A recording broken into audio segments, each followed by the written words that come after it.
Student हूँ और हमको यहाँ पे पानी की बहुत तकलीफ़ है। हम किसी के घर जाते हैं, वहाँ पे जाने नहीं देते। यहाँ पे टॉयलेट भी जाना पड़ता है हम लड़कियों को। हमें टॉयलेट भी नहीं, पानी भी नहीं है और टैंकी भी खाली है।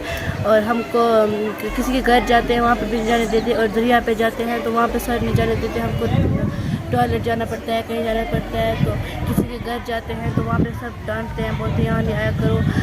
तो और घर पे जब जाते हैं, घर से जब आते हैं तो सब वो भी बेइज्जती करते हैं कि वो कैसा स्कूल है जहाँ पे पानी नहीं है।